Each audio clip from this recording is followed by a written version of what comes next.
Okay, we're live. I'm going to invite AD to join.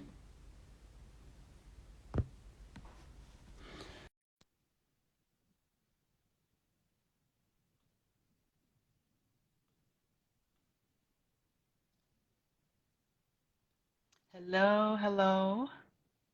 Thanks for joining. We're waiting for AD Slaton to join. We are talking about the application design software, the application software design patterns class that we have coming up on April 10th. We're going to be speaking with the instructor. Um, we have a few people there. Limited Edition Living, hello. TJMM Senior joined. AD's here. AD, I also sent you a separate invitation. See if you can join us to be one of the participants. How's everyone doing? It's good to see y'all. Oh, AD is unable to join. Let's try this again. AD Slaton. We've had, I guess he's done maybe 3 of our sessions with us in the past. So There it we're is. definitely, hey, how's it going? Oh wow, it was all right. So I came in, I got the invite, Mm-hmm. and then the invite went away. So you saw me join. I'm like, well, Yeah. but I'm here. I made it. Cool, cool, cool. Good to see you. So we're gonna go ahead and get started. Technologists of Color strives to create a platform for growth for African Americans in technology. Our primary goal is to connect tech professionals.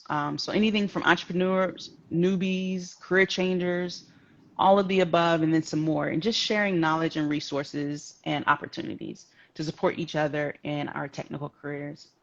So today we'll be talking to AD Slaton, who is the instructor for our upcoming Foundations Workshop Application Software Design Patterns. AD, if you wouldn't mind introducing yourself. Sure, I'm AD Slaton, a native of Atlanta. I currently work at WarnerMedia as an architect, leading a myriad of systems and platforms. And my goal with partnering with technologists of color is really to give that share experiences from where I've been able to achieve in my career and give back to try to pull people forward. So that's really, some could say it's selfish, but I really want to like help people, right? So, and it's really just to see people do well. So that's why I'm here. Just so y'all know, I am partial to AD myself. I worked with him at WarnerMedia a few years ago, really enjoyed his leadership and was able to learn a lot from that team and just from the processes there. So that's one of the reasons why I knew that he would be a good instructor, because even as a team lead, he was very instructive. He was always helping and learning and teaching what he learned to the team around him. So as we discussed, we have a workshop coming up for foundations, which is really applicable to anyone who is interested in design patterns as a whole. You don't have to be super technical to understand this particular session that we're going to have. But for those of you who are technical and would like to move into a more architect or design position, it'll also be beneficial. So Foundations is a program specifically designed to improve awareness of software engineering foundational concepts and development skills. So we're going to start off with a few questions. If you have questions about what we're talking about, go ahead and put it in the chat. And at the end, we'll actually go back up and read through those and see if we can't get those answered. Um, so AD, if you wouldn't mind telling me, why do you think it's important that we discuss application design patterns and also how it differs from software design patterns? So it's important. So we get into the nuances of code on a daily basis. Developers are used to algorithms and improving their code. But the next step beyond that, which is just as important, is the application, how that is designed, how that's going to perform. Right? So it's important to understand the entire ecosystem, right? If you want to continue to Mm-hmm. grow, that's where it becomes more important. I recall when I started, and you kind of mentioned, hey, I've been instructing, and the reason I do that is because I recall being a newbie, right? I recall Mm-hmm. being a noob and wanting to learn and having to traverse the internet to try to find the answer to the question. So Yeah. it's important. Yes, you learn how to code, right? You can learn JavaScript, you can learn Java, you can learn Python. But to go to the next level is really to understand how the different components that they operate in, how they flow together. Why are you doing Mm-hmm. this? So that's why it's important to understand system design along with best practices around how you code. Right, you still want to be performant, but understanding the layout of the land or the lay of the land is how you start to grow as a technologist. So for you and your, I guess the progression of your career, when did you start becoming aware of some of the topics that we're going to be discussing? I became aware of it really when I decided, hey, I want to go to the next level. Right? When I began, I was writing Visual Basic, right? I was beginning to understand what MVC was, but I didn't Mm-hmm. understand why, right? It's like, all right, I'm building this. It was in ASP.NET. Well, that's where I So, started too. Was it VB6? yes. So it's like, Whoa, you're you're starting, dating you're just yourself. trying to learn. Yeah, you're just trying to learn how to code. Mm-hmm. But then it's like, all right, where do I go? Honestly, the inspiration for me was the Matrix. It's like, all right, Neo is in this Matrix, and he's realizing that something's different. Something is not quite what it seems, and that's when I started asking the question of why and how, and then in particular how I want to grow in my career. I would talk to my manager, hey, I want to grow here, and Mm-hmm. then my manager I credit him for giving me the support to be able to say, hey, AD, think about this, or think about how you talk to people, or he just started to train me up. So doing that and then having a mentor, right? Having someone to like bounce ideas off of. So I mean, it was just that curiosity just really got me Mm-hmm. going.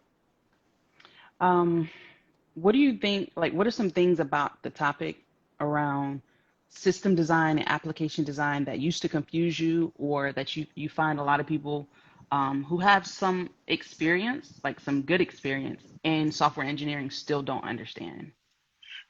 So from a coding perspective, I was wondering why am I writing templates? Why shouldn't I? Why I could just write HTML and CSS and call it a day? Why have to create templates? Then learning, hey, it's about repeatability. So once I learned, hey, some code is about being dry, right? And then, all right, step above that, it's like, all right, how are you breaking down the system to repeatable steps that you can then start to scale up, right? So in the world I play with, the world I'm in at WarnerMedia, we have a bunch of different brands, right? So it's like, how do you Mm-hmm. deliver brand quality with similar components or the same components, right? So it's like, all right, how do you start to build that type of system where the brands can move fast in regards to like how they want to develop features, for instance, Right. but it won't be a complete burden on the back end, right? So those are important. Cool. How would you describe what is your teaching style? How would you describe it? So, I like as a leader myself. I'd like to think of myself as a servant leader. So I'm trying to listen, right? What you're saying, what the participants are saying, based on questions. Yes, I can just talk all day long. It's like, am I really fitting the need that the audience really wants? So it's really Mm-hmm. asking questions. Then once I ask the question, it's about, all right, how can I relate to that in regards to how I was in that position, right? Or how I would want my position to be. So I try to put myself in their shoes. So my teaching Okay. style is really, it's a combination of being interactive and a combination of like personal communication. How do we talk to each other? You're cutting in and out a little bit. I think it's probably the wind behind you, but just letting you know. No. All Yeah, right. that's How like about now? you're good right now. You're good. Okay. Yeah. So you said before, like when you first started and you were just trying to traverse the whole like figuring out stuff and and researching, looking things up online, what are some of your favorite resources in general for your job, and some techniques that you use to level up your knowledge and study? Google, when I first started, Google was my best friend. And in some cases, Ooh. Google's still my best friend, right? As long as people are indexing their content right or making sure they're proper SEO, then Mm, I can search their stuff. right. So, but Google is for sure. Coursera, like I've been going to Coursera a lot in regards to Do like you like them over learning. Udemy, I would or say like, today, or other yes. or Yeah, Pluralsight or today, yes, whatever? because I constantly go there. Mm-hmm. So I'm using them. And then I read books, right? So I started out early on when I first started. Well, not when I first started, but early on in my career, my manager gave me The Pragmatic Programmer. So I that's still a have really that good book. book. Mm-hmm. That book is that's a good foundation book. Um, so, but really, Googling conferences, going to the webinars, seeing what's out there, what people are writing about on Medium, Mm-hmm. uh, just being really active in the community, in the open source community, seeing what's going on. For instance, like with React Native, like what's going on with that, and seeing what people are Right. saying about that on like Reddit or wherever. So it's Are a you one of those myriad of people things. who reads documentation? Like straight up docs? If it's in bold, You're like, I'm I not read the reading all title. that fine print, right? No, some people are like documentation, like just go to the documentation. I'm Yeah, like, yeah, that's cool, but yeah, I like the practice. So yeah, the documentation is one thing, but if I can see the examples, like an example use case, or here's one yeah, but yeah, I like to really like see how it's used in practice gotcha. versus theory. Cool. Um, well, what advice would you give to someone just starting to learn about application and system design patterns? I would say if you think about how you're building your applications today, you Mm-hmm. may it may be for a need or a feature, but really start to think about all right, how and why? Like why an API? What is a monolith type of system versus having microservices? If you start to think about that, like why are we doing this type of thing, then you'll start Mm, to get your mind turning on, or how can we improve, right? It might be sometimes systems are designed based on how organization is structured, and generally that's the case. yep. This team is the DevOps team, or this team is the DB. But then if you start thinking about how can you ease the system, or just how it plays together by simply just Yeah. documenting it. You can diagram it yourself, right? Just to play with you on your own, right? If you start to really think about it, and go a long way to start to unpeeling or unpacking what is a system design. So one thing that I've noticed, as I've just watched like different companies and different careers, is that most organizations have fewer architects and fewer people who can actually answer these questions about design than they have the people that can bang out the code, right? And Yeah, so it's kind of like a niche skill set to have, and it's always going to be marketable. That's one of the reasons why I feel like this topic is really important. And as you were just talking about, like asking the question, why are we doing it a certain way? And how could we do it differently? I wish that I had started asking those questions earlier in my career. And so as I'm talking to people who are just beginning, I go ahead and throw some of those questions out to them, because if you start asking that as a newbie, you're going to be far ahead of the game, right? yeah, There are some senior absolutely. engineers who don't ask why. They just say, "Oh, I can do that. I can figure it out." And whenever the business use case changes, or the company starts to grow, or you go from prototype to series B or whatever it might be, a lot of those issues that weren't thought of, or the questions that weren't asked, just become a heavy amount of tech debt Absolutely. that we inherit Absolutely. as legacy code and nobody wants to And work why? with. And the question of why is a universal question, right? Everybody can understand the question of why, from a CEO down to Mm-hmm. someone who's packing boxes, right? It's if you can understand why. That's a simple question, like why. Yeah. If someone says, "Hey, no, you're not doing that," it's okay. Yeah. I mean, one time, hey, why are we not doing? What's the? I want to understand what's the reason behind the no, for instance, right? Right, the trade-offs, the advantages, disadvantages. Because then it can help me in the future, right? Hmm. So Yep. And I like that point about why being universal. That's why I feel like this is one of those topics that you don't have to necessarily know how to code to understand the design of the system and why certain choices are made. And we have people in a lot of these positions in larger organizations. They don't code. They've never code, but they can be VP of product and design. You know what I mean?